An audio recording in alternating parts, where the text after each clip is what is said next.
muito boa noite a todas as pessoas que nos acompanham, todas as pessoas que estão nos vendo ao vivo e na gravação também. Eu sou o professor Alexis Azevedo, professor da Escola Guinhar, UENG, Universidade do Estado de Minas Gerais. E é com imensa alegria que chegamos, então, na conclusão desse projeto tão especial, tão bonito, que essa série de lives, hoje é a sexta e última live em comemoração ao centenário da artista, professora emérita da Escola Guinhar, foi aluna do próprio Guinhar, Maria Helena Andrés. Maria Helena completou 100 anos em agosto deste ano, 2022, e é uma oportunidade ímpar estarmos aqui comemorando esse acontecimento, né, pessoal? Então, antes de chamar a professora Lorena Dark, diretora da nossa Escola Guinhar, que vai apresentar o nosso convidado de hoje, dar boa noite para a Taira, intérprete de Libras, que está nos acompanhando hoje. Boa noite, Taira. E também vai estar com a gente, daqui a pouco estará com a gente, a Vanessa, também intérprete de Libras, elas vão estar revezando. Taira, uma vez que você já está apresentado, como a gente tinha combinado, vou aqui suprimir o seu letreiro aqui para sua janela de interpretação ficar um pouco mais limpa, né? Obrigado por estar aí com a gente hoje. Repassando com todos vocês, todas e todos vocês, a nossa programação das lives, nós começamos aí no dia 7 de junho, né, no primeiro semestre, com a abertura do projeto, os professores da Escola Guinhar homenageando a Maria Helena Andrés. Essa live aconteceu dia 7 de junho, ela está gravada tanto em nosso canal do YouTube, Escola Guinhar UENG Oficial, tanto no canal do Instituto Maria Helena Andrés. Logo depois, no dia 14 de junho, tivemos com o tema Maria Helena Andrés e a Ecologia Integral, a fala do Maurício Andrés Ribeiro. Em seguida, com o tema A Arte de Maria Helena Andrés, tivemos conosco a Marília Andrés. Logo tivemos uma pausa por conta do período eleitoral do ano de 2022 e retornamos no dia 8 de novembro com a presença da Ivana Andrés, o Luciano Lupe e a Tereza Rolim, com o tema Arte e Educação em Maria Helena Andrés. A nossa live passada, que foi no dia 16 de novembro, com o tema Maria Helena Andrés, Arte e Espiritualidade, a presença da Eliana Andrés e da própria Maria Helena Andrés. Um parênteses aqui, uma live muito especial, com a Maria Helena Andrés aí dando aí enfim, com uma fala super afetuosa, com uma inspiração particularmente ver essa pessoa, essa artista aí, aos seus 100 anos, com essa latência de criação de vida, né? Então, convidar todos e todas a assistirem todas as lives passadas, e especialmente a de 15 dias atrás, com a presença da Maria Helena. Outro parênteses aqui, a Jaciara, olá Jaciara, boa noite, está perguntando aqui pelo chat onde as palestras são gravadas, aqui mesmo pelo canal do YouTube da Escola Guinhar, tá bom, Jaciara? Bem-vinda, que bom que você está aí conosco. Por fim, então, hoje, a live de hoje, quem está apresentando é o Ministério do Turismo, Instituto Unimed BH. Nós teremos aí a palestra do Aguinaldo Farias, professor e curador, e daqui a pouco a professora e diretora Lorena vai apresentar melhor o Aguinaldo. Grande oportunidade para a nossa escola receber o Aguinaldo, que já está aí nos bastidores. com o tema Maria Helena Andrés, centenária. Então, como eu disse a vocês, esta live em específico de hoje tem aí o oferecimento do Ministério do Turismo, Instituto Unimed. Aqui nessa próxima tela a gente pode ver os patrocinadores e os apoiadores desta live em específico. E para fechar essa apresentação aqui, essa introdução, convidar a todas as pessoas a visitarem a exposição Maria Helena Andrés Centenária. Essa exposição abriu no dia 5 de novembro passado, e a exposição vai até dia 5 de fevereiro. Aí uma retrospectiva, uma passagem por todas as etapas da artista, imperdível oportunidade para todas as pessoas conhecerem essa obra que está exposta no Centro Cultural Unimed BH Minas, na Rua da Bahia, número 2244, em Belo Horizonte. O Centro Cultural Unimed BH Minas faz parte do Circuito Cultural da Praça da Liberdade, aqui em Belo Horizonte, Minas Gerais. Muito bem. Já com as devidas apresentações, vou chamar aqui com a gente a professora doutora Lorena Dark. Muito boa noite, Lorena. Boa noite, Alexis. Boa noite a todos presentes. Hoje, finalmente, nós fechamos, né, com chave de ouro, né, esse ciclo de palestras em homenagem dos professores da Escola Guinhar, a nossa querida professora emérita Maria Helena Andrés, e com a presença do Aguinaldo Farias, quero agradecer imensamente, né, a parceria, né, com Minas, né, e com todo o apoio, né, dos patrocinadores também, que possibilitaram nós fazermos essa parceria por meio do canal da Escola Guinhar, né?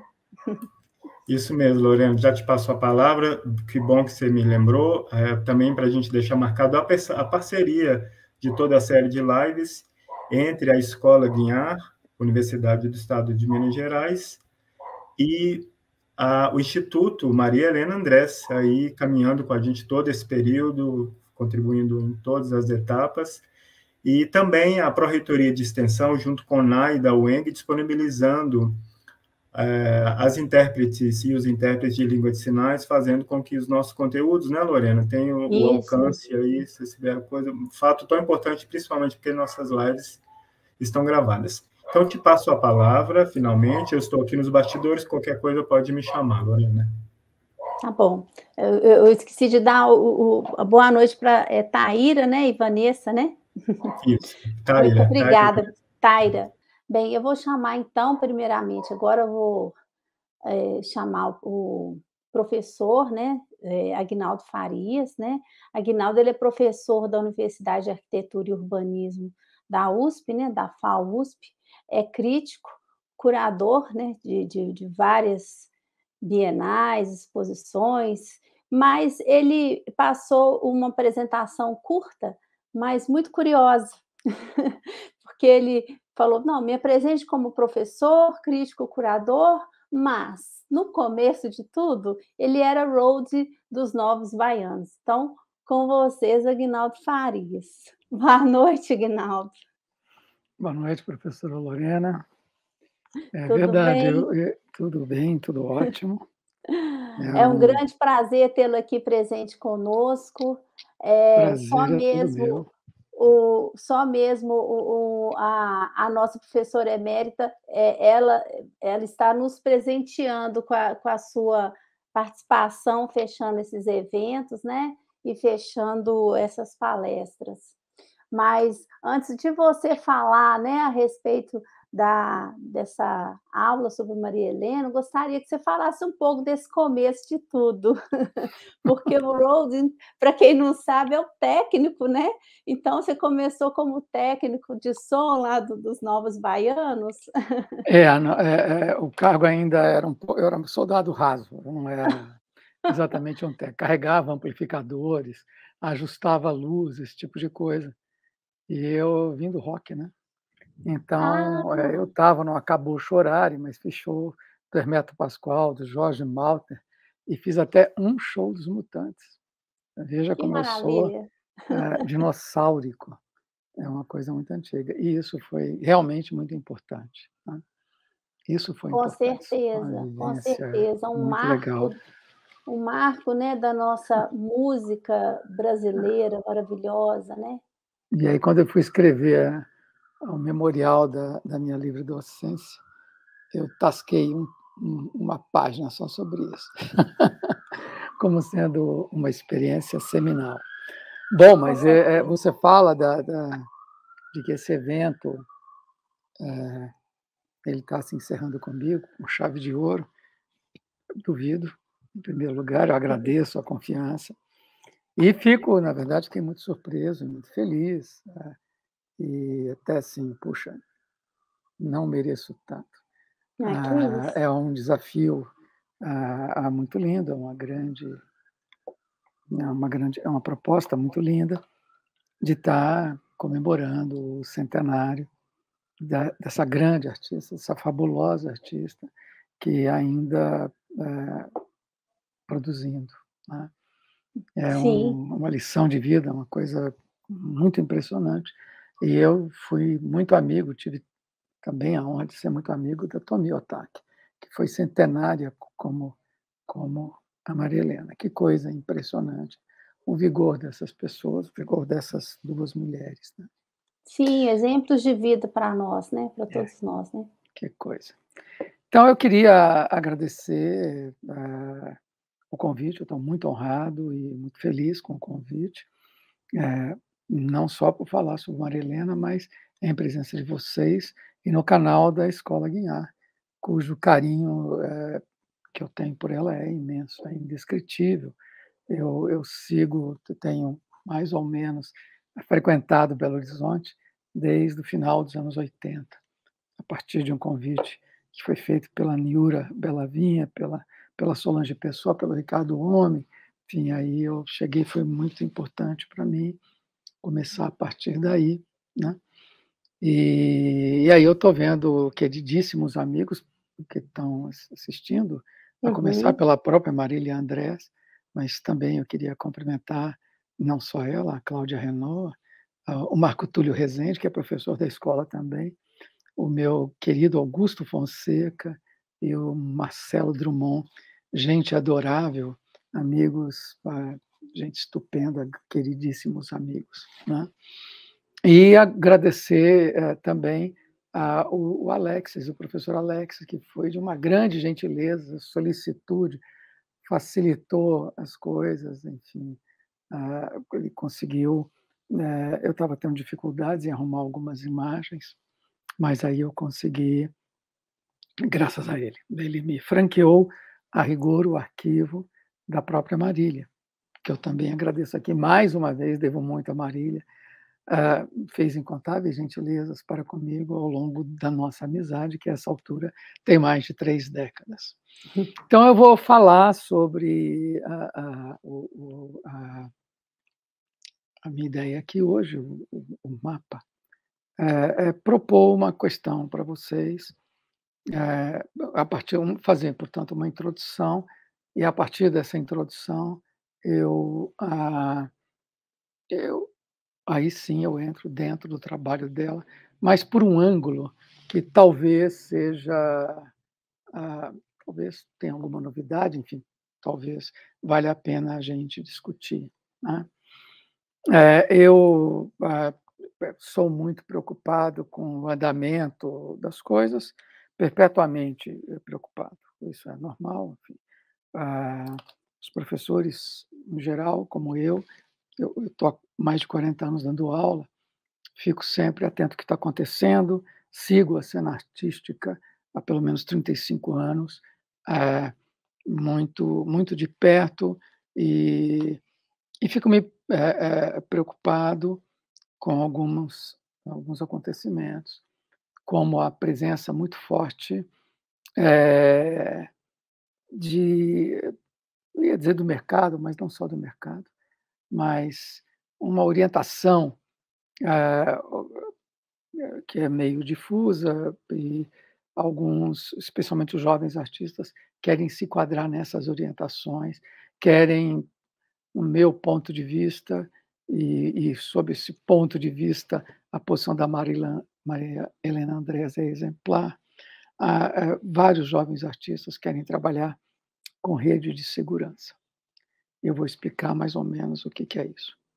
E a minha ideia, o ponto de partida, o enunciado primeiro, é que não sabemos, não vou dizer que de nada, mas sabemos muito pouco sobre tudo, e mesmo no campo da arte. Eu discuti outro dia com um cineasta, e ele estava falando do flashback, e que o flashback, como o cinema emprega o flashback, que o cinema inventou o flashback. Aí eu corrigi. Eu falei, não inventou. Eu sei de poucas coisas, mas algumas eu penso que sei e eu não me eximo de dizer. Falei, quem inventou o flashback foi Homero. Quando você lê a Odisseia, vários de vocês aqui lembram a célebre passagem quando ele regressa a Ítaca, e ele é um forasteiro, ele ficou ausente 20 anos, e ele vem lameado, e a então rainha, a Penélope, pede que a ama, que foi ama dele também, lave os pés daquele peregrino que está enlameado, e quando ela está lavando os pés, ela vê na perna uma ferida, a cicatriz da ferida, que o identificava. Aquela cicatriz, a partir da cicatriz, ela reconheceu o seu patrão, né? Enfim, seu rei. E ela tem um sobressalto, e ele, Ulisses, pede que ela não o denuncie, que ela não diga que é ele. Ele não quer se apresentar ainda, naquele momento. E nesse momento, nessa passagem, Homero interrompe a narrativa e conta a história daquela ferida, daquela cicatriz. Ele volta no tempo, e aí ele recua, abre um lapso, um intervalo, um parênteses na narrativa, e conta a história de como é que ele obteve aquela cicatriz, o que aconteceu, qual foi o incidente. Homero, certo? Estamos falando de alguém que teria vivido entre o 8º e o 6º século antes de Cristo, que não deixou nada escrito e cuja a própria existência é alguma coisa que está em discussão, né? No entanto, que força tem isso, que ideia tem isso? E aí, isso me acendeu, na verdade, avivou uma luz amarela que eu tenho constantemente acesa sobre posições peremptórias, sobre visões sobre a arte, ou certos juízos que se pretendem definitivos e são muito assertivos e, a meu ver, padecem frequentemente de muita arrogância, né? Um outro exemplo muito forte, muito constante, muito recorrente, é o caráter metalinguístico da arte moderna. Sim, é fato, tem um caráter metalinguístico, e isso, assim, é um destaque, é um ponto basilar. Agora, a rigor, a metalinguagem sempre existiu. Eu vou dar um exemplo do século XVII e vou utilizar uma poesia do Lope de Vega, um soneto. Um soneto são 14 versos, como vocês sabem, são dois que são 2 quartetos e 2 tercetos. É um soneto do Lope de Vega chamado Soneto. E eu vou declamá-lo em português, na versão que dele fez, belíssima tradução, diga-se, da poeta mineira Henriqueta Lisboa, também absolutamente brilhante. Então, vai lá. Soneto. Então, século XVII, o século de ouro espanhol. E aí, olha que belo exemplo de metalinguagem. Encomenda-me um soneto violante, e de apertado vejo tudo preto. 14 versos dizem que é soneto, brinca brincando, vão os 3 adiante. Julguei que me faltara a consonante, e na metade estou de outro quarteto, mas se redijo o próximo terceto, nada mais há nos quartetos que me espante. No primeiro terceto, agora entrando, parece-me que eu fiz com o pé direito pois ao verso final estou chegando. Já me acho no segundo e suspeito que 13 versos venho completando. Contai se são 14 e se está feito. Veja que delícia. Quer dizer, eu imagino que uma tal Violante ficou atazanando a paciência do Lope, pedindo para ele um soneto. Aí ele vira e resolve desse jeito: encomenda-me um soneto Violante, e propõe isso para ele. Bom, Borges, o escritor argentino, o grande escritor argentino, ele radicaliza a questão, não apenas ele. Isso também não foi ele quem disse pela primeira vez. Mas todo romance carrega consigo uma teoria de romance. Toda pintura carrega consigo uma teoria da pintura.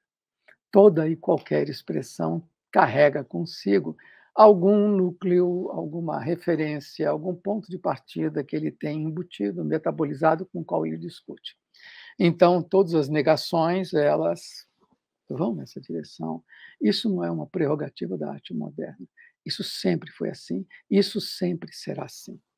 E aí vamos nas ordens, por exemplo, vocês devem, em relação ainda a essa discussão de metalinguagem, sabendo que, por exemplo, até o século XVIII, a música era um acompanhamento do poema, da poesia. Você tinha as cantatas e as missas. Isso gradativamente, no século XVIII, vai sendo alterado por Haydn, e Beethoven é quem faz o corte radical, colocando a música, que era sempre subsidiária, quase que subserviente à palavra, portanto estava ligada à canção, e ela vai para o primeiro plano. Sabe-se também que, até Haydn e Mozart, os concertos que eram feitos, as apresentações públicas, as pessoas ficavam comendo coxinha, comendo canapé, conversando. E é graças a Beethoven que se institui a sala de audição, porque ele não admitia que ninguém falasse, porque era um gênio, enfim, como tal, tinha esse poder, essa força toda.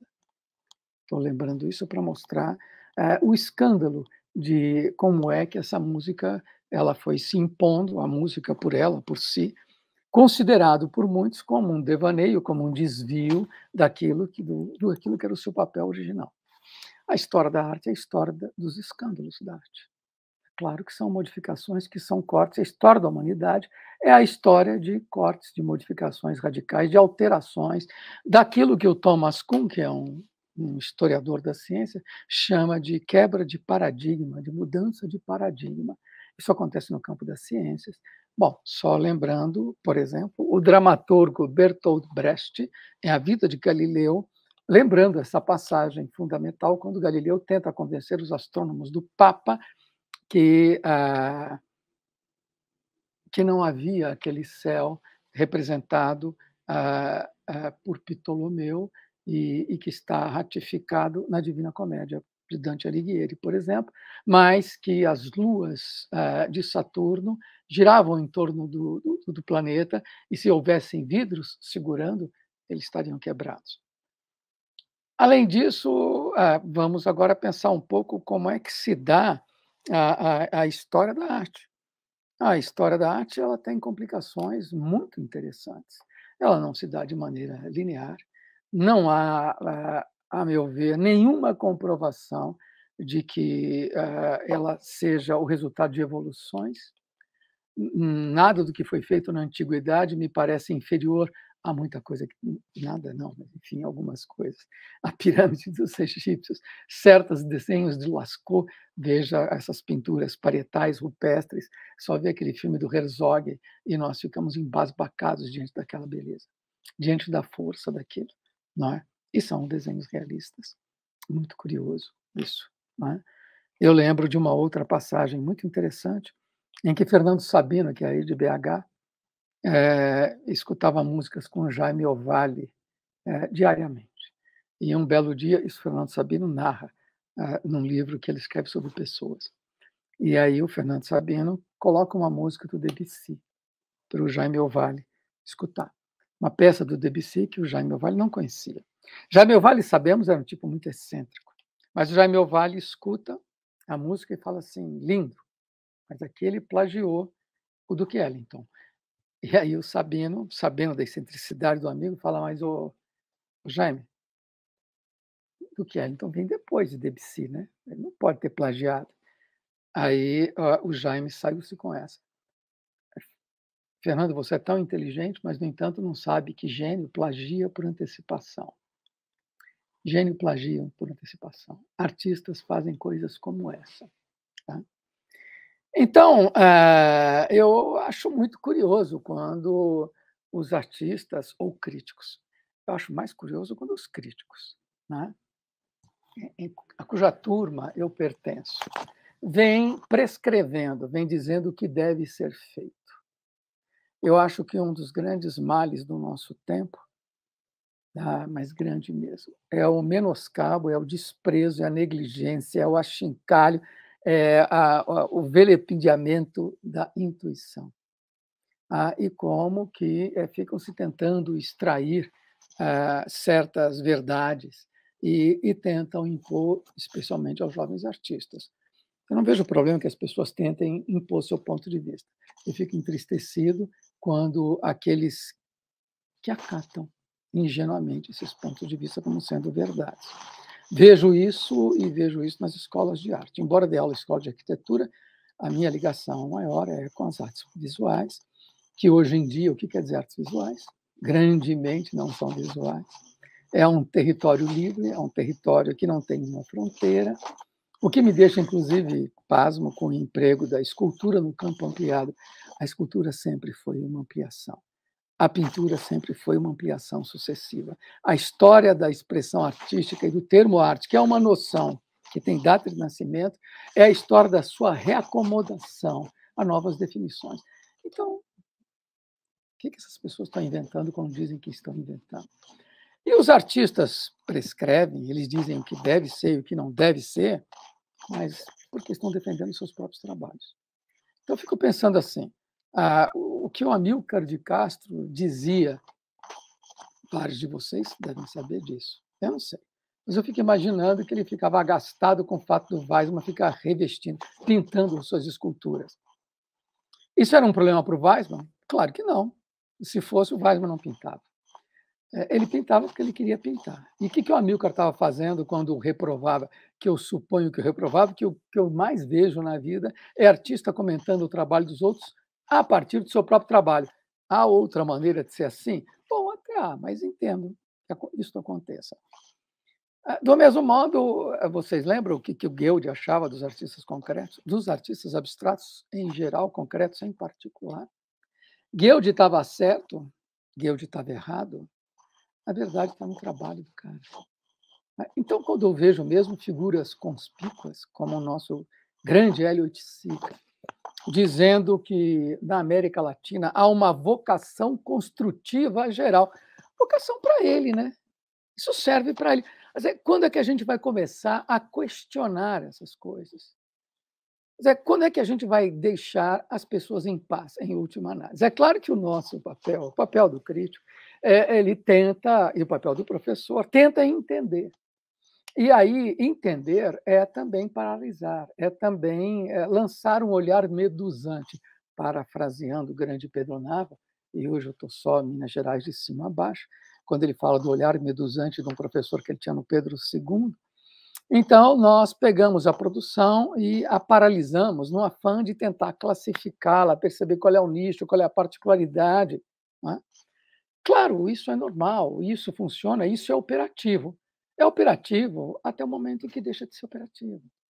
E, especialmente para aquele que está produzindo, se ele ficasse olhando o tempo todo pelo retrovisor, talvez ele não produzisse nada. O que é a história humana, se não um avanço sobre coisas de que não se sabe nada? São riscos. Ora, a teoria da relatividade ela foi comprovada depois da morte de Einstein. E assim sucessivamente. E, recentemente, eu li aquele belo livro do Benjamin Labatut, aquele chileno brilhante, quando qualquer coisa como Quando Deixamos de Entender o Mundo, e ele mostra aquele famoso congresso nos anos 20, em que Einstein ficava desesperado, nervoso, enérgico, repelindo com violência as formulações feitas pelo pessoal da física quântica. Não é interessante? Então, também aquele que escandaliza, Aqueles que escandalizam também vão ficar escandalizados. A história da arte também é essa história, não é assim? É de outro modo. Há no campo da arte coisas que são enigmáticas. Ainda ontem eu estava lendo aquela peregrinação notável do Bach, quando tinha 20 anos, e saiu da sua cidade, Arnstadt, que ficava no coração da Alemanha, e andou 400 quilômetros com 20 anos. Foi a pé até Lübeck para entrar em contato com Dietrich Buxtehude, que era o gênio da época. Ele foi até lá para ver este homem. E voltou, e o trabalho dele mudou por completo. O resultado de uma peregrinação. O resultado, isso é muito interessante. Outro dia também estava lendo, vocês devem saber disso, quando a Lotte Eisner, a prócer, a mulher que não só elevou a história do expressionismo alemão cinematográfico no seu livro A Tela Demoníaca, ela elevou o cinema alemão à categoria, o cinema expressionista de Fritz Lang, por exemplo, a categoria de obra de arte, como sendo uma linguagem que tinha particularidades, que tinha singularidades e que havia se emancipado por completo do teatro e da fotografia, tinha ali peculiaridades, particularidades. E ela também, como se sabe, não vou explicar aqui, salvou essa mesma cinematografia que ela louvou, preservando-a naquilo que veio a ser a Cinemateca Francesa. Ela mudou para a França, como se sabe, e lá em Paris ela fez um grande trabalho de divulgação do cinema alemão, e não apenas. E o Werner Herzog, que eu citei aqui, da filmagem que ele faz das cavernas, do desenho das cavernas, quando soube que ela estava morrendo num hospital em Paris, ele saiu de Munique durante o inverno e foi a pé até Paris para vê-la, para pedir a ela que não morresse. Acho absolutamente lindo isso. Lindo, tão lindo quanto, por exemplo, a Patti Smith, que leu o trabalho do Jean Genet, um livro do Jean Genet, e aí o marido dela, aquele guitarrista do MC5, pergunta para ela, isso está no começo do Linha M, belo livro da Patti Smith, assim, o que eu preciso fazer para que você me dê um filho? E ela pede para ele, leve-me até a Ilha do Diabo. Ela queria visitar aquele presídio mefistofélico, aquele lugar horroroso, porque ela estava lendo Genet, e Genet, que era um fascínio, queria ter cometido um crime que o levasse para lá, porque lá estavam as mentes, os caracteres, as personalidades mais monstruosas do tempo. Ele queria ter contato. E ela vai até lá, na Guiana Francesa, claro que é presídio desativado, pega umas pedrinhas que ela encontra no chão, pedrinhas à toa, e com a intenção de levá-los para Jean Genet, como um troféu, como um souvenir, como que em honra a ele, honrar um artista, honrar o Genet. Ela não consegue ir, Genet morre, e ela vai até Marrocos e deposita essas pedras no túmulo do cemitério onde ele está enterrado. Isso você pode ver no YouTube. O que nos move, o que nos mobiliza, isso é um mistério. Quais são as regras? Isso é um mistério. Então, quando eu vejo artistas tentando acertar de qualquer jeito, tentando cair no gosto, não é? Como, por exemplo, eu vi, estou acompanhando, parei de acompanhar porque isso é intolerável, aquela discussão sobre eu mereço ter um pavilhão em Inhotim, e o Tunga não é tão bom artista assim quanto se diz. Aí eu fico pensando que está muito errado, que as pessoas querem a fama. E sob esse ponto de vista, aí eu acho que eu vou então entrar com as imagens, vou pedir, eu começo com a Maria Helena Andrés, naquilo que para mim é de tudo que eu estudei, e eu perdi essas lives, essas aulas, esses encontros, que para mim teriam sido valiosos, como insumo. E eu não sabia que podia encontrar, porque eu sou desastrado, enfim, peço então desculpas. Mas de tudo que eu pesquisei, eu descobri essa frase a partir de um curso que ela dá, que está no Encontro com Mestres no Oriente, que é este livro, que deveria, se ele não está, eu suponho que esteja, enfim, mas deveria ser muito mais divulgado do que é, porque é um livro primoroso, do maior interesse, ainda mais porque é feita por uma pedagoga também, porque ela também é, bom, está sendo homenageada na escola onde ela estudou e ela dirigiu, né? Por colegas, ex-colegas e ex-alunos dela, né? E ela, no seu livro Encontros com Mestres no Oriente, escreve: viajar é bom para a autodescoberta. Ficamos sabendo como somos quando arrumamos nossas malas. E essa é uma questão básica. Isso é uma questão básica, parece um fundamental, assim, enfim. Como ela mesmo diz, quando você enche demais uma mala, é porque você é um inseguro. Quando você é obrigado a reduzir ao essencial, aí você percebe quem você é. O essencial de você está naquela seleção que você faz. E eu estava lendo o texto ainda, em termos, no meu preâmbulo, fazendo parte do preâmbulo, o texto do meu amado amigo Fernando Gocchiarali, que é uma pessoa adorável, e além de ser um grande intelectual. E ele faz a apresentação do grande livro dedicado à obra da Maria Helena Andrés. E ele fala uma coisa logo nessa apresentação, e eu percebo que hoje eu discordo completamente. Vou ligar para ele para comentar isso. É muito interessante, de qualquer maneira, porque até outro dia eu também pensava a mesma coisa. Mas, não penso mais. E são duas questões que ele coloca que são muito interessantes, me parece. Ele fala que o grupo Silésio, enfim, os amigos do grupo a qual pertencia a Maria Helena Andrés, que lá, naquele momento, nos anos 40, 50, a Mary Vieira, a Marília Janete Torres e o Mário Silésio, eles, como diz o meu amigo, eles abraçam as questões de ponta da arte brasileira. Quais são as questões de ponta da arte brasileira? Eu me pergunto. O que seria abraçar as questões de ponta? O que é isso? A quem serve? Então, é um programa? É uma agenda? Ou a arte nasce de um impulso interno? Claro que este impulso ele entra em relação com o contexto em que você está, mas a questão é que tem diversas maneiras de você processar isso, né? Olha, pensem, por exemplo, quando Guimarães Rosa escreve Grande Sertão Veredas, houve gente que diz que aquilo não fazia o menor sentido. Naquela discussão se o diabo existe ou não existe, naquele grande monólogo de que equivalia se nós tínhamos questões muito mais importantes para tratar. O que faz um artista quando faz? E por que é que faz? Quer dizer, alguém é capaz, claro, de dizer que o Morandi é de uma total irrelevância. Bom, eu não acho. Eu acho, a rigor, que buscar traduzir a luminosidade, a transparência, buscar relações entre cores, eu acho isso absolutamente formidável.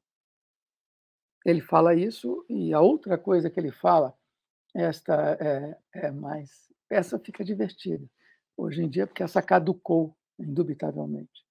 Porque ele fala que, com a presença desses excelentes artistas, porque são, desses grandes artistas, porque são, Maria Helena entre eles, Minas Gerais está junto com São Paulo e Rio de Janeiro, que são os centros hegemônicos absolutos da cultura brasileira.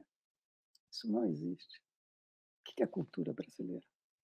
Essa é uma questão. Quer dizer, quando o velho, lá no interior do Sergipe, produz o que produz, sem ter conhecimento do que está sendo produzido no Rio de Janeiro e de Minas, e do Rio Grande do Sul, nas escolas como Guinhá, Parque Lage, ECA, é menos importante o que ele faz? Desde quando cultura tem centro? Pode ter centro de difusão. E é claro que centro de difusão potencializa a produção, mas uma determinada produção, não toda a produção. Eu lembro de um lindo texto do Joseph Brodsky, o grande poeta russo, exilado em Nova York, comentando o seguinte: é só muita cegueira e muito preconceito não reconhece que a melhor poesia em língua inglesa feita hoje vem de uma pequena ilha no Caribe, a ilha de Santa Lúcia, e o nome do poeta é Derek Walcott. E o que ele faz é uma mescla do inglês com os vários dialetos que avançam por ali, e por ali é o Caribe, e como ele conclui, a meu ver, magnificamente, é um arquipélago maior do que o arquipélago grego. Cadê o centro? Onde é que está o centro? Então, quando eu encontro jovens artistas ou artistas em meio de carreira desencantados, eu peço, por favor, para ele não desviar em nada do que ele vem fazendo. Não ceder aos amavios do mercado e dessas modas, porque são modas.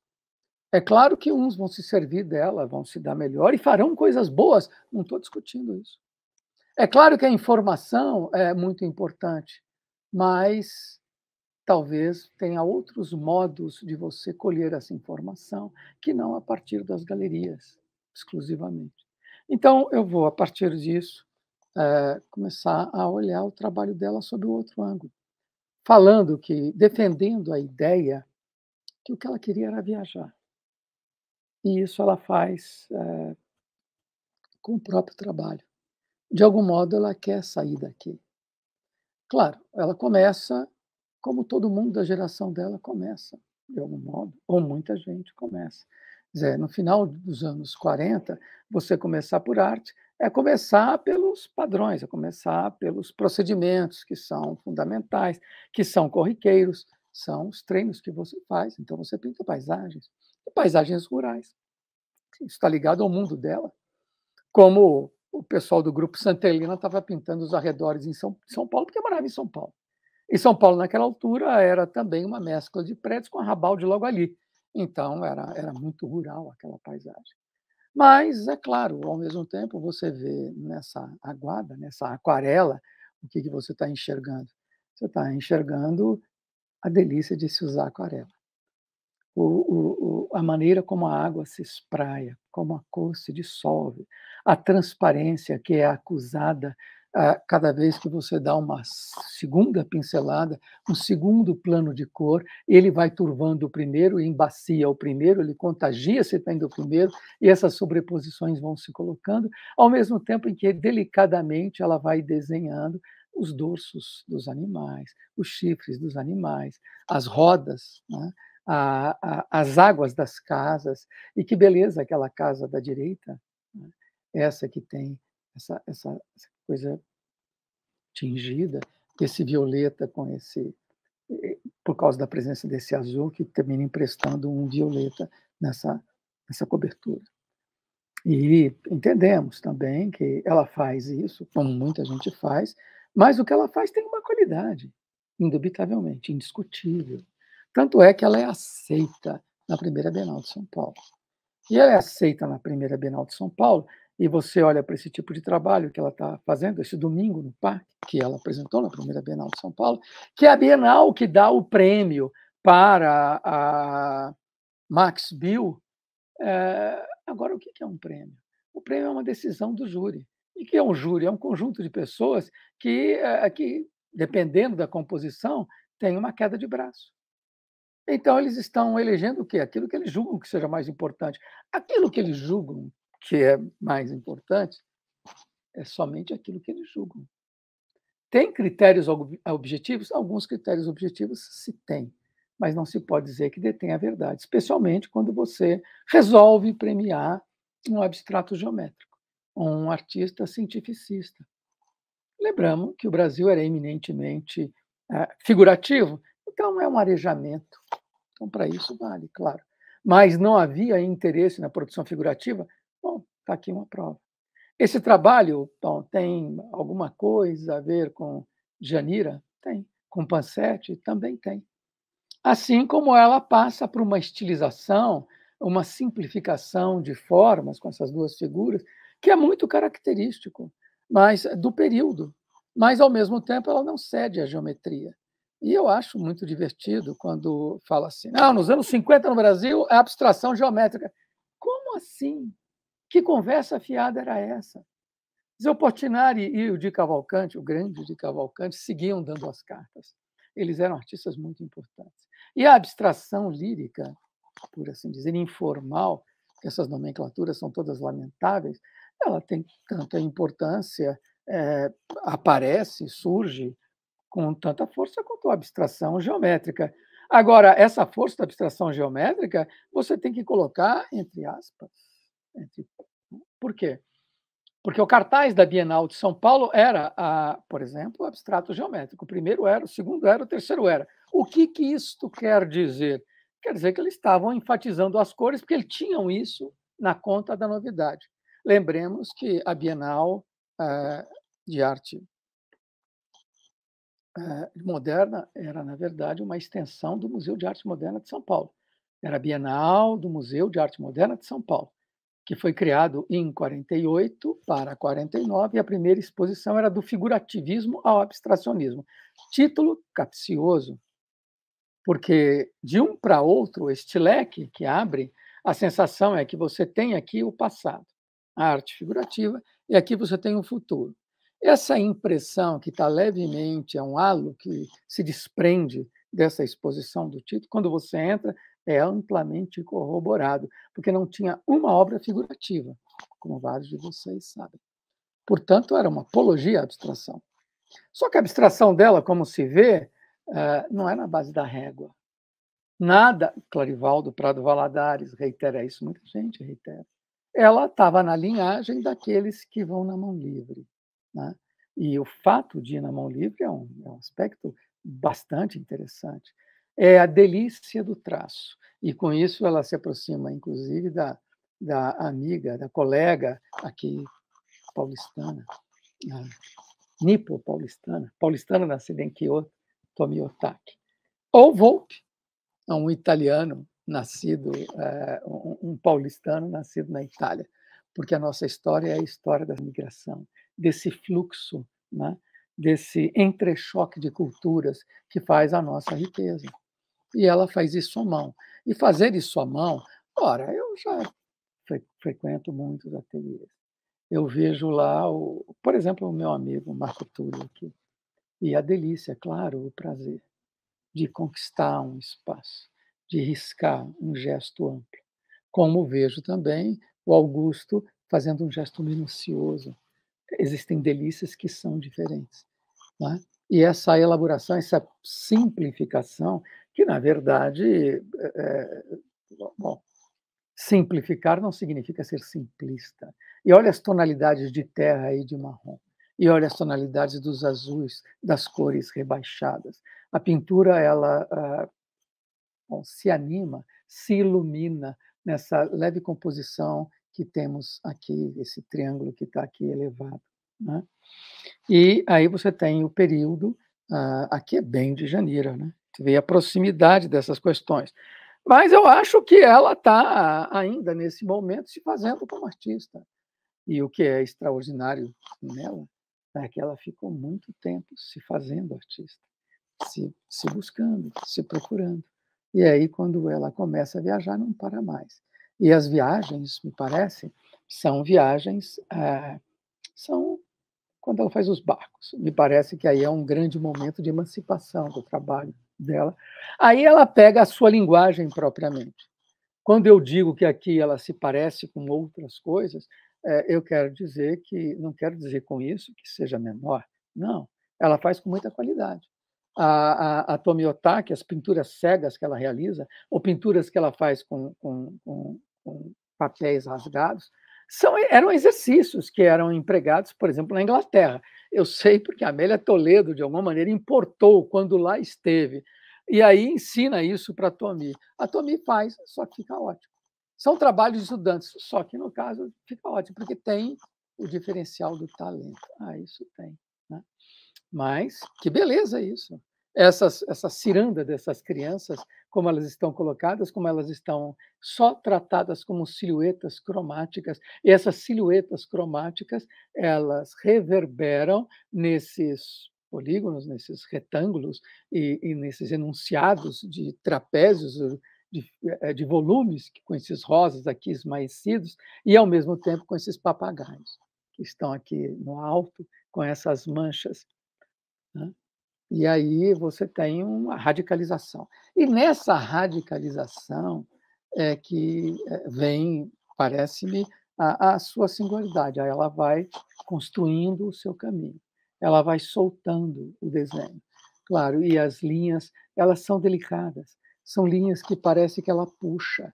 E tem passagens, bom, eu não consegui essas imagens, onde ela sai dos boizinhos e ela os vai simplificando, os vai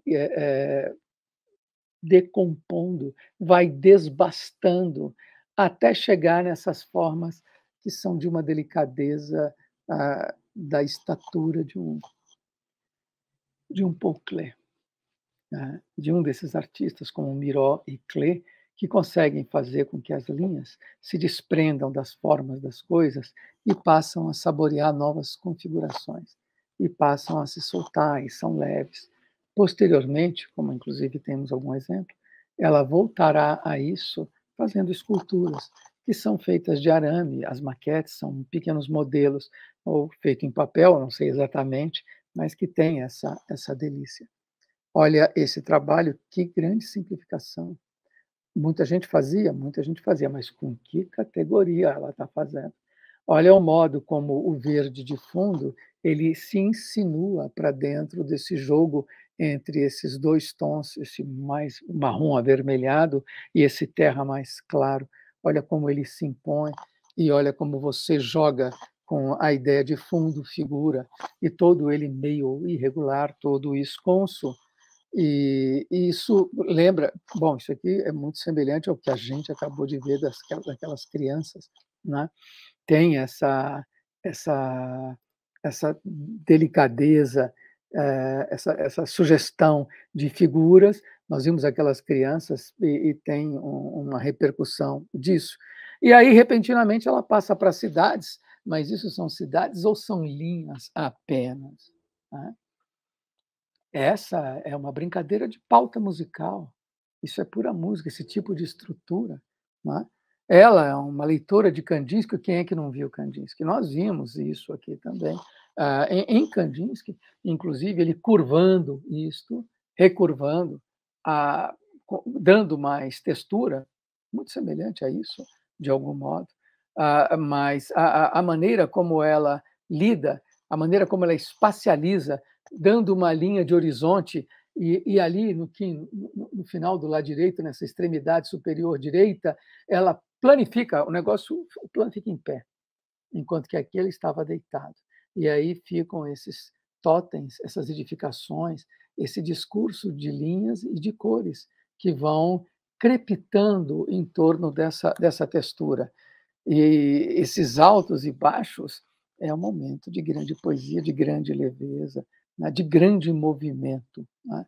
Os ritmos, a musicalidade disso.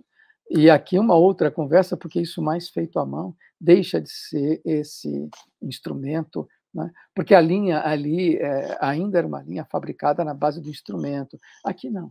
Aqui ela se solta e bom, a rigor, isto que é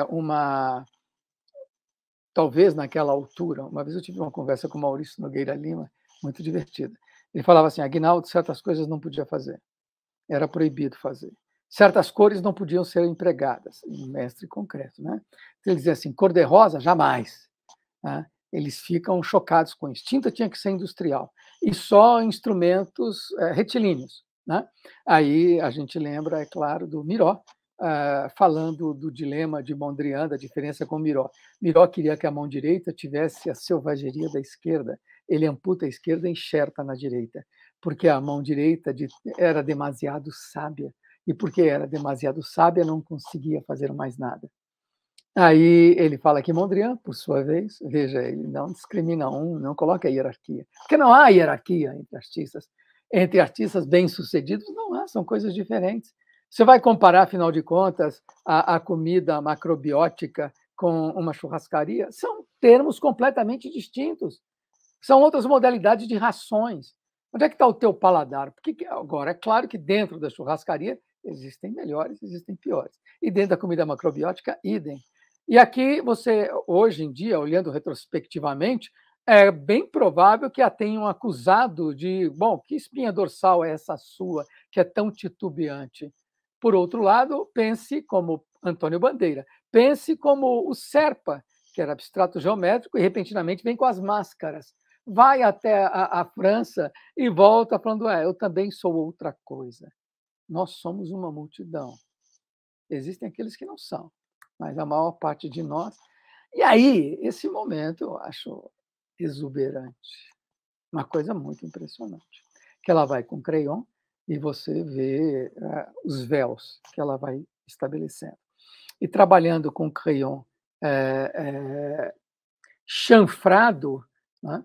ela chega pode chegar inclusive a grandes superfícies, como outro que eu vou mostrar, mas olha a profundidade nisso, olha as viladuras, como é que ela vai obtendo, como ela vai criando um núcleo. Então, barco é um pretexto, a meu ver, um pretexto formal, um pretexto semântico, para a delícia de produção dessa superfície, dessa imagem absolutamente diáfana e navegável, como são as velas quando se enchem e desinflam, não é? Meu coração é uma nau com neves, com velas pandas. Isso é o Fernando Pessoa. E ele fala dos seus sorrisos, as flâmulas. Então, isso é um verdadeiro sobrevoo, uma festa de lenços que vão se desfolhando, vão como que se despetalando. E o barco e o mastro, quando ela comenta, há uma passagem dessa, e também há uma explicação muito boa.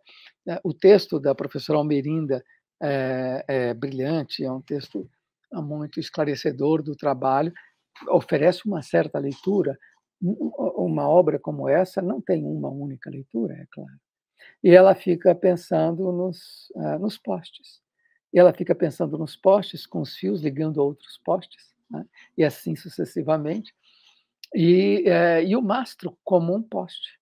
E também, numa rua, você vendo aquele conjunto de postes, aquele desfiles de postes, especialmente aí em Minas, que é cheio de ladeiras.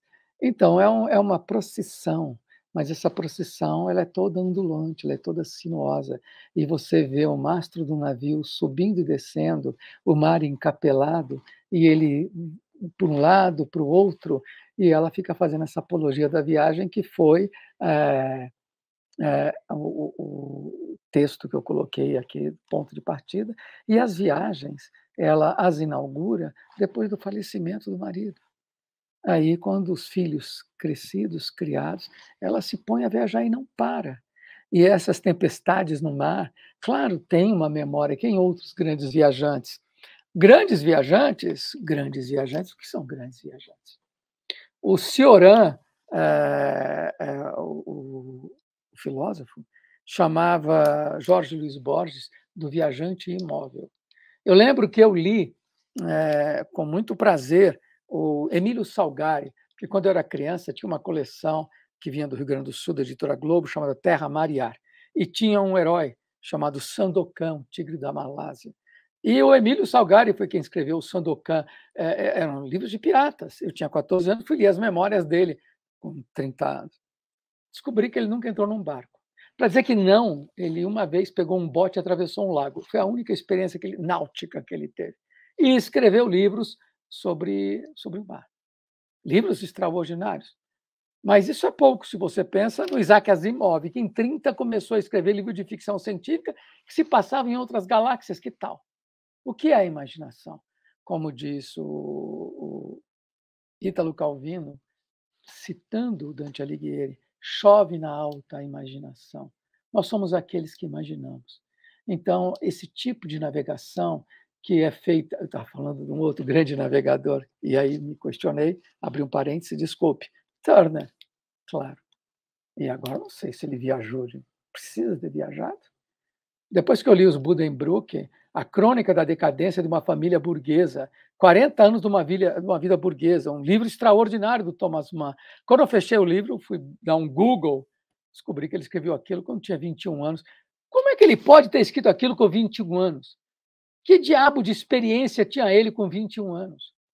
Mas o que pode o Flaubert, que era dor de cabeça, que quase não saía de casa? Então, a imaginação não tem limites. É o que Jack London faz quando escreve O Peregrino das Estrelas, que é um sujeito que fica condenado à prisão perpétua e faz viagens espaciais. Olha, viagens espaciais, Alvorada Vermelha. E o prazer de fazer essa cor e de fabricar essa situação tempestuosa, esse grande pôr do sol feito em nuvens, esses chumaços. Pôr do sol, claro, é uma simplificação, porque a rigor isso não é um pôr do sol, isso é uma grande construção plástica. Isso é o que nos é dado fazer. E ela vai cada vez mais nessa viagem. E se você vê essas estruturas, bom, isso tem um tipo de grafismo que você vai encontrar na cenografia algo surrealista do Ridley Scott no seu, por exemplo, Alien, Oitavo Passageiro. Aquelas máscaras estranhas, aquelas situações soturnas, terrível, aquele filme de terror. E lembre que a nave, inclusive, que está levando, a nave que depois é ocupada pelo Alien, pelo bicho, chama-se Nostromo, que é um grande livro do Joseph Conrad, que era outro que viajou muito. Aí ela fala da guerra, ela fala da repressão, e aí cola-se depois de 64. Mas isso é ela vendo o mundo. É e não é 64. Isso também a habita, essa força, esse vigor, esse guache que é mais crispado, tenso, essa coisa feita com nanquim, que é muito mais violenta, né? Então, a rigor um crayon isso aí, sei exatamente, porque eu só vi isso através de reprodução, mas fiquei encantado com a força, com o vigor, a maneira como a figura corre para os seus contornos, e os contornos são grossos, e as imagens são poderosas. E tempos mais tarde, ela sairia para as Madonas. Agora, que Madonas terríveis, que barroquismo é isso? Isso podia estar perfeitamente convivendo perto do senhor Miguel Rio Branco, sem nenhum favor. Tem o mesmo tipo de proliferação barroca, estupenda, fervilhante que ela está produzindo, tem esse equivalente. E essas colagens são muito curiosas. A gente vê aqui os fotogramas, e aí esses fotogramas espaciais, ela juntando essas linguagens, e depois ela vai também fazer as figuras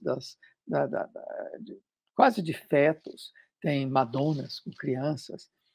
E é curioso, porque, se vocês estão lembrados, 2001, Uma Odisseia no Espaço, que é desta época, é um filme que acaba com um grande feto espacial. E aqui são as tapeçarias, são os trabalhos de ordem pública, são os trabalhos maiores que ela vai realizando. E olha o grafismo, olha a minúcia, olha a delicadeza e olha que isto é encomendado. Isso também é muito interessante de se pensar, porque isso, até onde eu consegui alcançar, foi passado para alguém poder realizar esse tipo de coisa. E aí a gente chega nas mandalas. As mandalas que ela chega a partir dos anos 70, quando ela começa a viajar, isso é um sintoma de uma época. O orientalismo, especialmente depois da Segunda Guerra Mundial, não o orientalismo na acepção do Eduardo Said, que é como o Ocidente vê o Oriente. Mas é muito interessante como escritores como Hermann Hesse, como um famoso livro, Hermann Hesse, claro, com Siddhartha e o Jogo das Contas de Vidro, mas também, por que não, Somerset Maugham, esse grande escritor inglês, no seu O Fio da Navalha, que é uma história que fez muito sucesso, quer dizer, que foi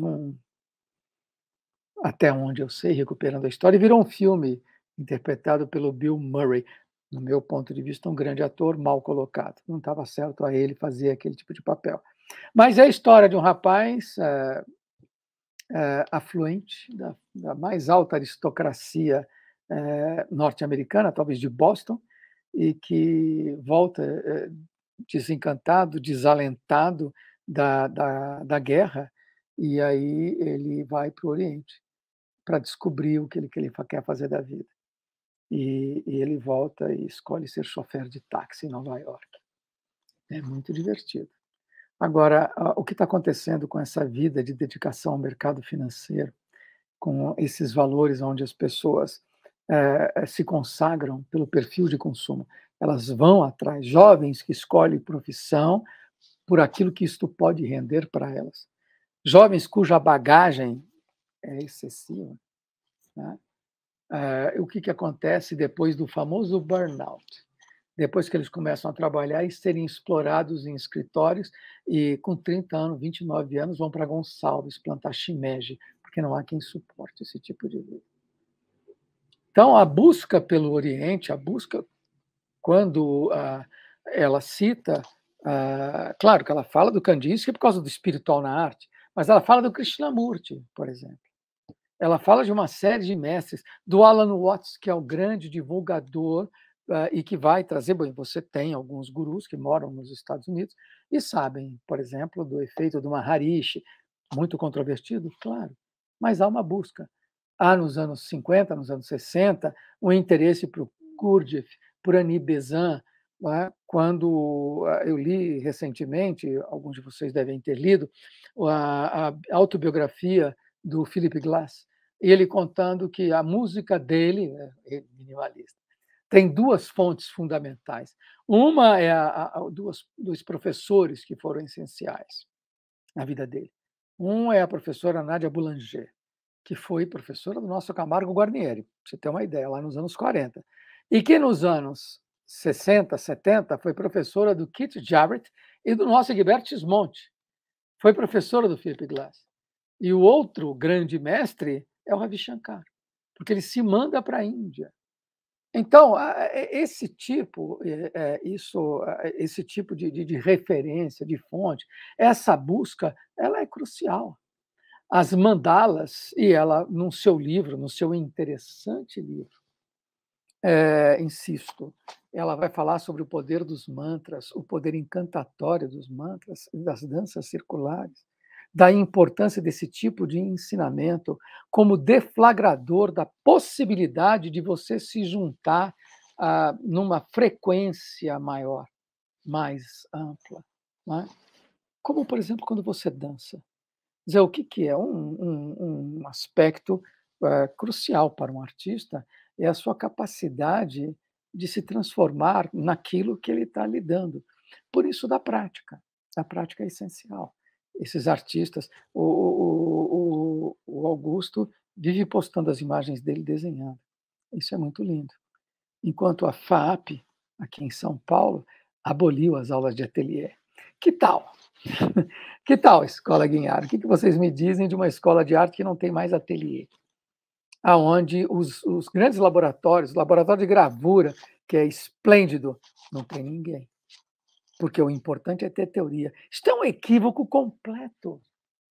Abole toda a possibilidade de experiência, do contato, de você se transformar no pincel, de você se transformar na instalação, de você se transformar num aroma, de você ser outro, enfim.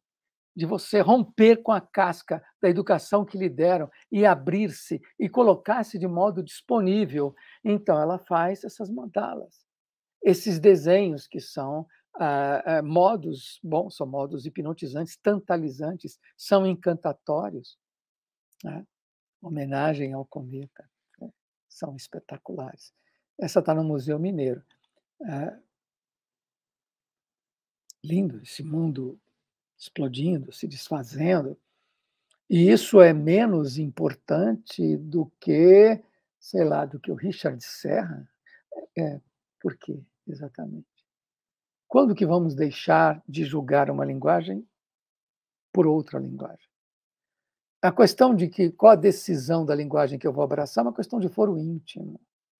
Nenhuma linguagem é caduca. Qualquer uma pode ter o que dizer. Você pode usar lápis até o fim da vida. E mais, o lápis pode ser 7H. Tem o que dizer? Se tem o que dizer, claro. Você é a prova do que ele é capaz. Esses são os grandes painéis que ela realiza, atendendo ao desejo de que o trabalho dela chegue a mais pessoas. Muito, muito bonito. E eu coloquei esse desenho porque ele retoma, bom, isso tem 2 metros, né? A julgar pela ficha técnica. Eu fotografei canhestramente a capa do livro, publicado justamente pela Marília, com arte. E que beleza isso, né? Olha o movimento que isso tem. Olha a segurança desta senhora, que aí retoma porque esses veios, eles não se esgotam. E a coisa mais frequente é eu encontrar com um artista que está fazendo uma coisa que ele pensava nova e ele descobriu, porque ficou cascavilhando guardados dele próprio, coisas que ele fez há não sei quanto tempo e isso estava lá adormecido. O que está adormecido dentro de nós e que nós não acordamos porque estamos o tempo todo olhando para fora. Então, muito curioso. E isso era um boizinho. Que lindeza, né? Olha o tipo de redução, o tipo de economia. Um artista deve se perguntar o que ele quer fazer? Claro. Porque se ele não se perguntar isso, aquilo que ele for fazer possivelmente não terá a força dele.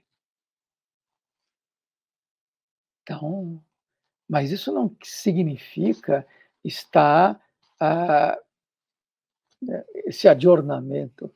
Isso não significa que você deva colar aquilo que está sendo feito. Você olha que está sendo feito. Agora, aquilo que está sendo feito, eventualmente, repercute em você, claro, é compreensível.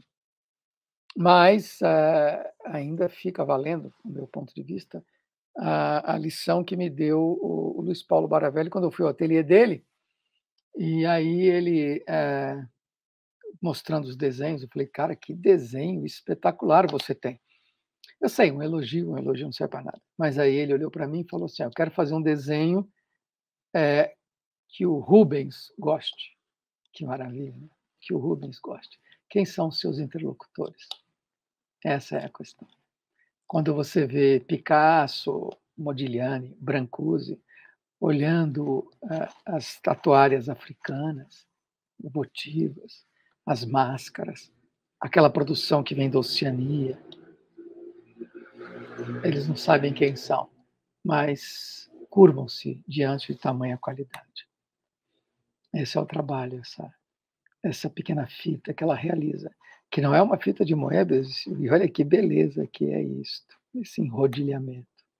Olha que beleza isso. Essas variações de fitas, de superfícies, aí sim, complexa, porque tem superfícies muito complexas, mas mesmo dentro de uma cinta, ela tira qualidade, ela tira resultados inadvertidos, como nessa que é de Moebius. Tá? E aqui é o retrato da artista. Isso é uma paráfrase feita ao James Joyce, retrato da artista quando sempre jovem, aí no Retiro das Pedras, em Brumadinho. Hoje foi um dia muito triste para mim, mas essa palestra, por que foi? Porque hoje nós celebramos o funeral, o enterro da querida Rochelle Costa, que foi violentamente morta no sábado passado. E era uma moça cheia de vida. Mas aconteceu uma coisa muito bonita. As pessoas estavam lá juntas, artistas, os amigos, alguns outros curadores. E a gente estava junto. E vibrávamos, porque sabíamos que também a tristeza não era digna daquela pessoa tão extraordinária. Então é lindo que num mesmo dia, embora tenha começado triste, ele alterou o seu estado lá junto com as pessoas que eu tanto amo e tanto respeito, e ele coroa falando dessa jovem. dessa jovem, e é tão enigmático que a Rochelle tenha partido, quanto enigmático que a Maria Helena Andrés siga produzindo com tamanha força. Então, eu queria agradecer, não sei exatamente a quem, a oportunidade de ter essa conversa com vocês. Muito obrigado. Obrigado a você, Aguinaldo. Muito obrigado. A professora Lorena já está se posicionando aí para falar com a gente. Queria só acrescentar, assim, uma perda muito triste, né? Esse ocorrido no sábado com a Rochelle. Rochelle, que foi aluna da Escola Guiar nos anos 80, não sei se você já sabia disso, e também deu aula no nosso programa de pós-graduação recentemente, então, realmente, foi uma notícia que chegou para a gente aqui com muita dureza, assim. E, bom, é isso. Eu vou chamar aqui com a gente, novamente, obrigado a você. Nós temos, não propriamente perguntas, mas muitos comentários do nosso chat. Aí nós temos alguns minutos para fazer essa interação com o público que nos escreve pelo chat. Eu vou ler algumas coisas, mas antes disso, chamar aqui novamente a professora Lorena para poder aí, enfim, colocar alguma pontuação com você, tá bom? Só um instante. Aí, Lorena, nos escuta? Sim, perfeitamente. Nossa, é até difícil, né, retomar aqui a palavra depois dessa sua explanação. Gostei de tantos pontos que você colocou aí, principalmente quando você começa a falar quando nós vamos montar a nossa mala, né? Que aí a gente vê quem realmente nós somos, né? E fazer essa relação da composição da mala como uma introdução para Maria Helena, que é uma mulher que, né, usa a viagem, né, que tem o tempo todo da vida dela pontuada por várias viagens, várias descobertas, né? Muito interessante o jeito que você colocou. E gostei muito também da sua pontuação, quando você fala da importância, né, da provocação que você fez para a escola, no sentido de estarmos, né, com o ateliê, da importância dos ateliês na escola, né? A Escola Guiar é ainda uma escola que mantém o nome, né, do curso Artes Plásticas, né, em bacharelado e licenciatura, né? Temos até uma dificuldade perante o MEC com relação a isso, por conta que os cursos todos migraram para o nome de artes visuais, e com isso, muitas vezes, a gente não é contemplado, às vezes, nas vagas, mas isso não vem ao caso agora, mas, né, eu aproveitei o parênteses aqui, mas a importância, né, do fazer, né, desse lugar da descoberta, da autopesquisa, né, que a gente vê muito presente na Maria Helena, e que é um trabalho de entrega, né, de deixar por vir, deixar as coisas acontecerem, né, para ter esse mundo descortinado à frente, né, e a partir daí você ter a matéria-prima para desenvolver uma narrativa. Enfim, foram tantas coisas que você falou. Eu quero muito agradecer essa sua apresentação, com vários pontos aí. Eu vou deixar um pouco, não sei, parece que tem muitas pessoas aí entrando com comentários, mas, mais do que tudo, é agradecer pela sua dedicação e tão rica explanação. Muito obrigado. Imagina, Maria Helena está aqui. Sim. Ah, Maria Helena. Não, surpreendente. Ela tem assistido todas as lives, Aguinaldo, ao vivo, interagindo. Maria Helena escreve um blog, né? Está super sintonizada com esses... Não, mas não é a minha admiração vem do fato que, se eu soubesse antes que ela estava, eu ia ficar muito embatucada. Desde o começo ela já nos cumprimentou. Desde o começo ela já nos cumprimentou aqui, Aguinaldo. Não tinha notado. Como eu disse aí há pouco, a gente não tem necessariamente perguntas, mas eu gostaria de te convidar a ficar nesses minutos finais, Aguinaldo, Lorena, Claro. temos aí muitos comentários e palavras aí afetuosas, queria colocar aí na tela para a gente vendo, a gente conseguiu destacar alguns, vamos ver se dá tempo de ler todos. Sim, própria Maria Helena aí está dizendo boa noite a todos e todas, boa live. Maria Helena, um beijo para você, você está escutando a gente, um beijo, um abraço, obrigado por estar. A Niura. Eu também gostaria de agradecer a presença dela aqui, né? Que ela que faz o aniversário, mas o presente é compartilhado com todos nós, né? E sempre ativa, a gente fica até repetitivo, mas é um exemplo, né? De mulher, de artista, de professora, de mãe, de tudo, né? É um exemplo para todos nós. Eu não canso de repetir, não, porque merece mesmo, 100 vezes, 100 vezes. Inspirador. Niura Legramante nos diz boa noite, parabéns a Maria Helena Andrés pela exposição e a Marília pela curadoria. A própria Marília também está aí interagindo com a gente. Agradeço muito a sua presença e também a nossa amizade. Ela está dirigindo essa palavra a você, Aguinaldo. A Paola Retori, adorei esta frase, abre aspas, porque sou desastrado. Obrigado pela palestra linda. Quando você estava dizendo aí da sua, enfim, das lives anteriores. Aí fica aí o convite para você assistir também, Aguinaldo. Não, vou assistir, claro, mas é que eu sou um desastre, eu fico desanimado, viu, Paulo? Não é assim simples, não. Vai ser um desastre, é uma desgraça, é uma boa desgraça. Vamos lá, pois não, Aguinaldo, adiante. Não, porque você está lendo coisa de amigos meus, então eles vão ficar falando que foi muito bacana, vão dizer o quê? Então, eu queria comentar uma coisa que eu acho importante, porque isso aqui porque no âmbito de uma escola, e eu também estou no âmbito de uma outra escola. Eu comecei falando, quer dizer, que a coisa que ela mais valoriza, e nesse encontro com mestres no Oriente, é a intuição. E eu disse como a intuição ela é menosprezada. E pior do que isso, as ciências humanas são muito mal vistas dentro do âmbito das agências de financiamento, para dar só ordem de um. Né? As agências de financiamento elas se pautam nas ciências empíricas de observação e nas ciências ideais. E as ciências humanas são um patinho feio dentro desse circuito, até porque várias não se colocam como ciência. O que você vai fazer, por exemplo, com a história? O Paul Veyne, que é um historiador emérito, dizia que não dá para ter certeza se e no máximo tem zonas de cientificidade.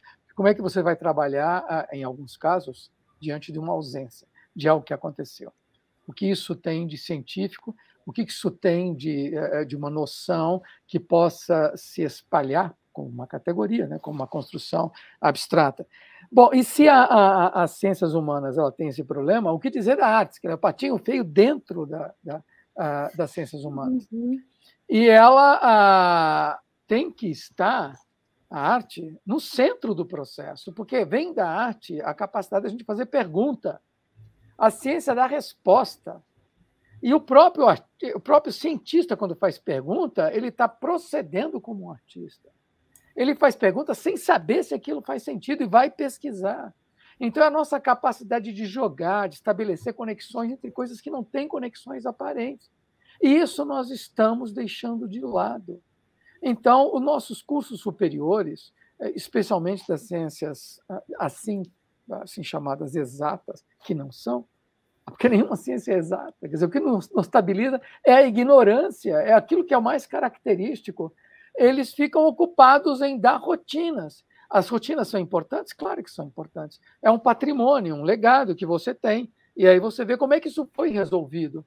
Mas nós estamos formando gente para profissões que não existem. E o pior, não é o pior, ou o melhor, se você quiser, é que não é que a arte vai ser um reflexo desse mundo que vai existir. É que a arte vai produzir, vai ser coautora deste mundo que está sendo produzido. Enquanto quando a Paula Retori fala que ela é da dança, e isso assim, é um novo gesto que está na dança. É a nova relação com o espaço que está na dança. Precisamos de bailarinos. Então, o Grupo Corpo tem, para falar de alguém, de um grupo, dessa entidade, que é uma dádiva para esse nosso país. Ela expande o corpo. Ela é fundamental. Então, como é que isso pode ser tanto colocado à margem? E aí, quando eu vejo jovens artistas que ficam lendo filosofia e fazendo mau uso da filosofia, porque ficam pretendendo que os seus trabalhos ilustrem questões apontadas pelos filósofos, e eu insisto, o Velázquez não leu Foucault para produzir As Meninas. Agora, o Foucault escreveu As Palavras e as Coisas porque leu As Meninas. O Merleau-Ponty não foi lido pelo Paul Cézanne. Merleau-Ponty leu Cézanne. Cézanne colocou as questões. Então, quando eu começo com Homero, é porque, efetivamente, os artistas vêm antes, em grande parte das coisas. Quando você vai ler Baudrillard, aqueles franceses, os pops tinham colocado aquelas questões. Agora, é claro, estamos falando de uma dialética, de uma dinâmica muito mais animada. Então, você tem os fenomenólogos olhando a produção artística e depois tem outros artistas que olham aquela produção anterior e olham também os fenomenólogos. Não devemos discriminar ninguém, mas a arte está sendo discriminada. E nós precisamos batalhar para que ela esteja no centro do processo e não à margem. Muito bem, obrigado, Desculpa o quase desabafo final. Excelente. Vamos trazer, então, os comentários finais aí. Bom, de forma mais de cumprimento, está aí o James Ladeira, dizendo boa palestra, o Luiz Augusto, excelente palestra. O Augusto Fonseca, que esteve todo o tempo com a gente, trabalho lindo. Ele estava se referindo nesse momento, eu até anotei, àquela primeira parte, aquela primeira etapa, fase da Maria Helena, com aquelas linhas geométricas mais finas, horizontais e verticais, quando você estava mostrando esse trabalho no começo. O Henrique Meneghelli também está concordando com o Augusto. E a Uyara Ellen, parabéns, Maria Helena, e a todos os envolvidos. Abraços da galeria, da equipe AM Galeria, tanto a Uyara quanto a Lara, em nome da AM Galeria, estão aí dando os cumprimentos. E acho que a Ângela também, ó, puxa, muito bacana, a Larissa. Sim. Feito com a presença delas. Sim, que bom que vocês estão aí com a gente, pessoal. Aí o Augusto Fonseca mandando aí uma mensagem com coração. A Marília está aí dizendo, parabéns, Aguinaldo, que delícia ouvir você viajar na arte de Maria Helena através da literatura, da música, do cinema, da filosofia. Obrigada por nos compartilhar a sua sabedoria. Paulo Retório, novamente, maravilhosa a sua visão sobre o trabalho de Andrés. A Marisa Campana, que bela palestra. Muitos confetes, né, Aguinaldo? Vamos lá. Por isso, você podia me poupar disso. Ok, de acordo. Então, assim, ok. Já estamos convidar, então, a você, as pessoas que quiserem rever os comentários, então, eles podem acompanhar o comentário aí no próprio histórico do chat aí. Então, bom, eu me despeço por aqui, vou deixar a palavra final a vocês, Aguinaldo e professora Lorena. Aguinaldo, novamente, muito obrigado pela sua disponibilidade. Eu é que agradeço, vocês são muito gentis. Eu só peço desculpas de ter sido talvez rude, mas é que eu fico muito constrangido. E então, mas olha, estou muito, muito feliz. Isso é um fecho para um dia que foi um dia que começou de uma maneira muito desconcertante. E ainda fico sabendo disso, que bonito ela teve aí, então vocês tiveram contato aproximado com essa mulher extraordinária. E que mulheres extraordinárias, não? Puxa vida. Essas duas, por exemplo, né? Que coisa incrível. E, claro, também fico pensando, é evidente, né? Mesmo como homem, sou capaz de imaginar quão muito mais difícil é ser uma artista mulher. Devo isso também à senhora minha mãe, que foi mãe de 14, né? Porque eu sou o 13º de uma família de 14 e tenho 7 irmãs, então eu conheço bem essa situação, isso não é fácil. Muito obrigado. Obrigada, Aguinaldo, principalmente por colocar essa condição nossa da mulher, o quanto que é difícil mesmo, né? Que a gente tem que se desdobrar. E Rochelle, há pouco tempo, esse ano ainda, não tem nem, acredito que não tenha 6 meses, ela fez uma exposição belíssima aqui na Galeria Selma Albuquerque, individual belíssima, e estava muito feliz. Realmente foi uma tragédia isso aí, né? Mesmo porque parece que foi um atropelamento que ainda está sendo investigado, né? Pelo que eu li, Olha, foi pega na contramão, né? mas aí vou contar uma coisa que quem me contou foi o Ivo Mesquita. Foi isso que me deixou talvez mais comovido. Foi lindo o que ele falou. Ele falou: Aguinaldo, o rapaz que atropelou era um garoto jovem, estava numa pequena motinha, estava fazendo uma entrega. Era um desses garotos simples que são alvo do trabalho da Rochelle. Ele não fugiu, ele ficou o tempo todo junto. E ele estava completamente arrasado. Então, o Ivo, sabe, ele ficou muito emocionado. Ele falou assim, é quase como se fosse uma circularidade. Quer dizer, a gente não entende por que isso aconteceu. Claro, isso tem todas as cores de uma tragédia. E foi uma tragédia para todo lado. Agora, mas havia uma coerência nisso tudo. Curiosamente, estranhamente. Não sabemos de nada, né, Lorena? Não sabemos de nada.